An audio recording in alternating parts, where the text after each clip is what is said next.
ਇੰਜ ਪਲੇਟ ਕਰ ਇੰਜ ਅਰੇ ਕਿਤੇ ਨਾ ਸ਼ੁਰੂ ਕਰ ਦੇ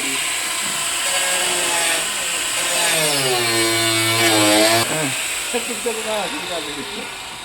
ਉਹਨਾਂ ਕਿਸ ਤੋਂ ਬਣਾਏ ਕਿ ਬਣਾ ਲੈ ਰਹੇ